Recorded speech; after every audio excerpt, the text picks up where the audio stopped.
You see, recently the price of petrol and other refined products have increased across the country. And the explanation they are giving us is that the global crude oil price has gone up because of the tension in Iran.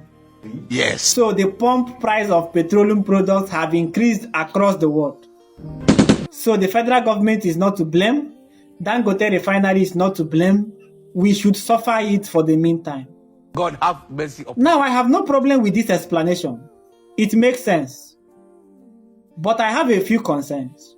Hell. Number one, Nigeria as a nation is an oil-producing country.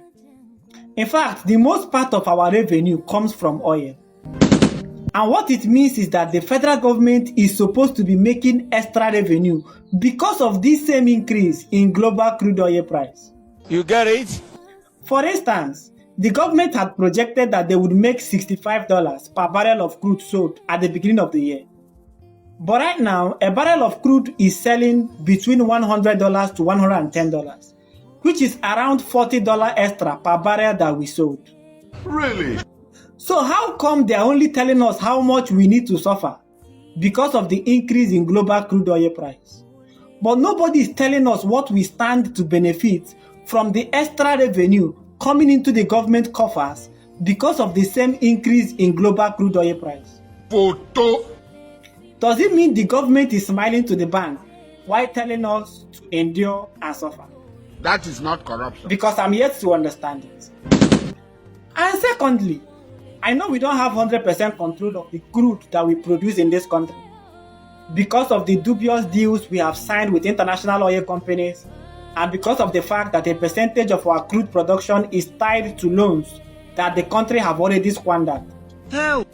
But crude still makes a significant portion of our revenue, so we still have control over a huge percentage of it. So at a time like this, since we have a refiner in the country, why can't the federal government allocate enough crude to Dangote refinery at a price that will help stabilize the price of refined products and save us from this inflation that is about to choke our neck? You say? Like, what is the essence of governance if not to produce succor at a time like this? Because it still doesn't make sense to me that we can get oil from Port Harcourt and we have a refinery in Lagos, yet the tension in faraway Iran is not determining how much we sell that same product in Sokoto. Why should international benchmark affect something that the people own in abundance? Because no food for a lazy man is not supposed to be for a child whose mother sells food. This man. Because the only time government brings international benchmark into conversations is when it is time to suffer the people. Hell. When it is time to increase fuel price, they will tell you, oh, that is what they are selling fuel in US. Why should we sell for less? Chai. When it is time to tax the people, they tell you, oh, UK is paying 30% tax. Why should we pay less? But when it comes to the standard of living, nobody will bring international benchmark into the conversation. Funny people. When it comes to minimum wage, effective public transport system, security, electricity distribution, and others, nobody brings international benchmark into the conversation. This is wickedness. As a nation, we have oil at our backyard. We have a refiner here. Yet, a tension in faraway Iran is about to throw us into an energy crisis.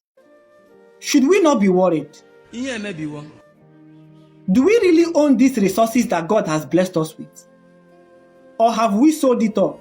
Hell. Is there anyone left for tomorrow? It is finished. Our fathers hustled so hard to save money in order to build houses and make investment. But we are now in a country where we are hustling to save money just to afford fuel. Yes. It